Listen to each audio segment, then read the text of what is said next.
Hello Libra, and welcome to your April forecast. We have the Sun and Venus conjunct as we start off the month. Now listen, Libra is your ruler and it's right there with the Sun. That just makes you even that much more attractive, okay? You're going to be a magnet this month, especially starting off just in those first few days, that first week of April. You're going to be feeling it big time. And where it's transiting, the area where this is really going to radiate and shine, Libra, is in your relationship house, okay? In the area of how you're relating, how you're giving, and how you're receiving, how the interaction is going to go romantically this month is really going to shine. And it's also a time for you to kind of bring up those things that are important to you, that you've been holding close to heart for a while. You will see that your partner may be that much more attentive, as so will you. I mean, that is all good news. And also, on this day, here, April 1st, we have a good supportive energy coming in from Saturn. Saturn in your 5th house, also ruling romance, not necessarily the long-term ones like the 7th house does. The 5th house is more of how you are interacting, how you're playing and whatnot. 5th house is all about self-expression, leisure, those things that you're trying to build of lasting value. So when we have both of these houses, these areas of your chart lit up like that, well, it's got to be good, right? So circle April 1st. The second date we really want to pay attention to is the 11th, and that is the new moon, also transiting here in the same area of relationships, partnerships. Anybody that you work with one-on-one becomes very, very essential. This could be a day of commitment, putting down your intentions, of course, because it is the new moon. That is what we do. What should your intentions be? It should all be about the way I've been feeling this week, these 10 days. This is great. I love this. I want more of this. This is what I'm going to manifest in the oncoming year until the new moon comes back to this very same area next year, a year from now. So, yes, you know, and since it's both moving, or all three of them, Sun, Venus, and the new moon, moving through the sign of Aries, Aries initiate, you know, and you are probably pretty much the initiator in your relationship because of this. Aries likes always to be ahead of the game, a step ahead. And so it might be you bringing to the table whatever it is that you would like you and your partner to grow from this point onwards. So we have the 1st, we have the 11th. The 3rd date I really want you to focus on this month is the time of the full moon, which will be April 26th. And the full moon always brings things to harvest, right? We're harvesting. What will you be harvesting? Where in the chart is it showing up? For you here, Aries, it is the 2nd house for money and income. So you might be receiving some money, not just your paycheck, right? Your weekly or monthly paycheck. This could even be something additional. Or it could be that you go out and purchase something that you've been kind of like having had intentions about in the past, now coming to fruition. And so at least I see how it's really going to bring a lot of satisfaction. Even it can bring a certain level of surprise. And why do I say that? Well, only because the 2nd house is your money, but on the opposite end, there's an opposition to Uranus, which always, well, you never know with Uranus. It's like a box of chocolate. You never know what you get. It brings the unexpected, the wow factor.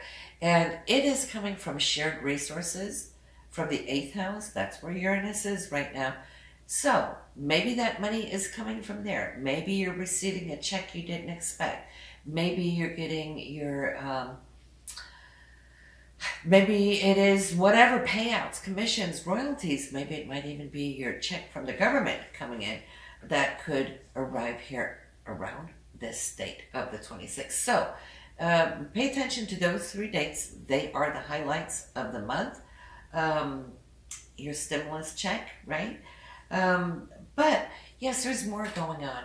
And what I see is having Saturn and Jupiter both in your 5th house. Well, you're developing something. You're developing, as I can see, a strategy of bringing more to the table of those things that you long for, what you desire. Here comes Inky.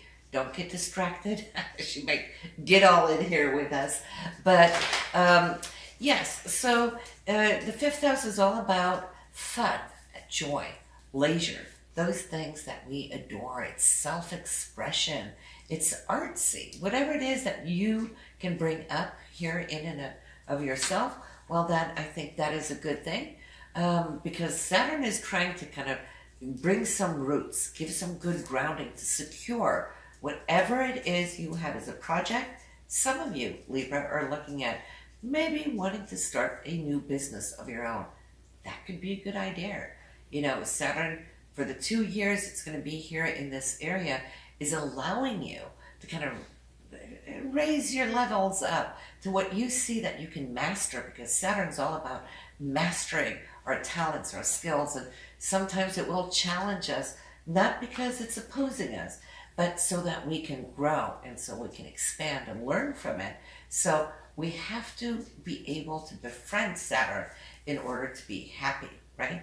And it shows more responsibility. Wherever Saturn is in our chart, transiting shows the level of responsibility and what you have to be behind when it comes to that. Jupiter is there supporting, and Jupiter, of course, expands our horizons and is always, you know, good-spirited. It's happy-go-lucky. It's generous, right?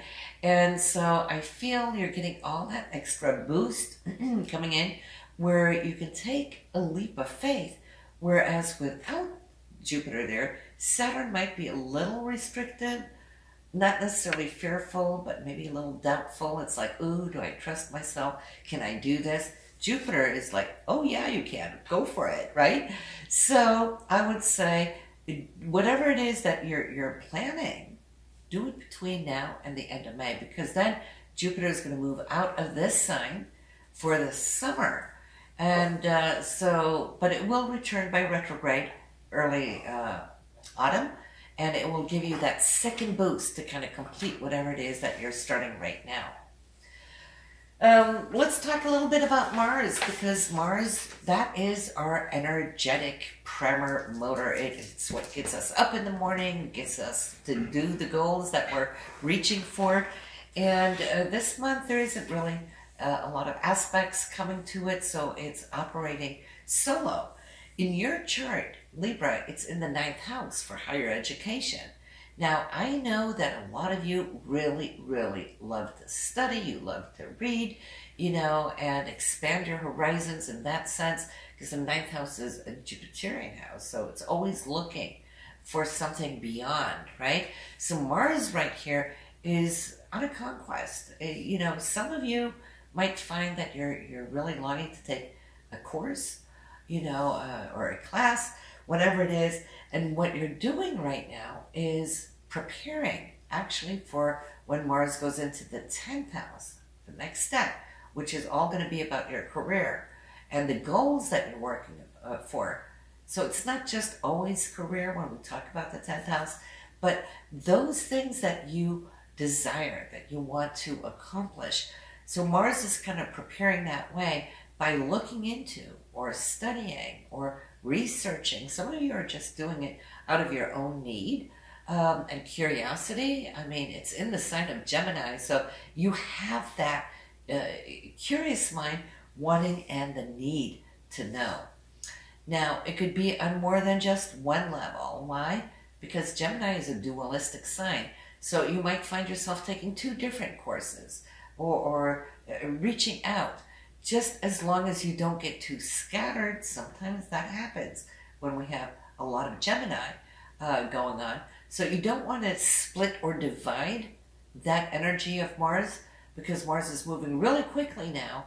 And if we rush too fast, there might be opportunities or things coming our way that might be lost along the roadside. But you know what? That happens when our planets are direct, and we have no retrogrades right now. They're all moving forward.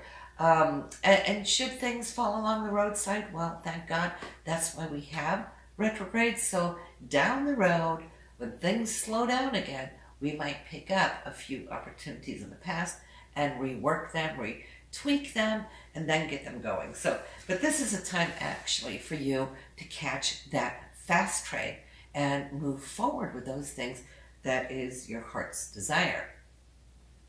I can see how March was pretty much on your mind, everything about your health. You might have had checkups, or kind of looking into your diets, what you're eating, what you're not eating, what you should be eating, or working out. Some of you also probably looking into getting the vaccine. You have Neptune there. Mercury's all about assimilating. Mercury's communication and news and so forth. So Mercury, I can see, has been assimilating a lot of news of how the vaccine is developing, who's getting what, when, and so forth. And you might have been joining onto that track as well. You have that first week of April as well, while Mercury can still help you move ahead on that level as far as health concerns, right? And not only that, that sixth house is also your day-to-day routine. So you're thinking about that. Well, you know, does your routine work for you? Is it harmonious? Do you get distracted? If so, well, then you might be looking at what you can remove as far as distractions so that you can focus and move ahead on those levels. So this is pretty much what we have. It's a quiet month in that sense. No big dramas. It's more like now we're picking up, we're moving forward ever since top of the year when Jupiter moved into where it is right now and having the support and the boost from Saturn. So we're moving forward, and so are you, Libra, right? So enjoy this month the most you can. I know and I see you're antsy because of Mars in that ninth area, right? Which deals with travel, long distance travel. Some of you have family, you know, in other cities, other states, other countries, and it's been hard due to the lockdown, but I can see how some of you right now might be thinking, now is a better time to start planning for it. Something is lifting. You're the one of all the zodiac having Mars in this area, so you get a green light pretty much there. But still, you know, stay safe, because you never know, right? Listen, from my heart to yours, thank you for following. I will see you again in May. So in the meanwhile, stay safe and stay healthy and happy. Take care.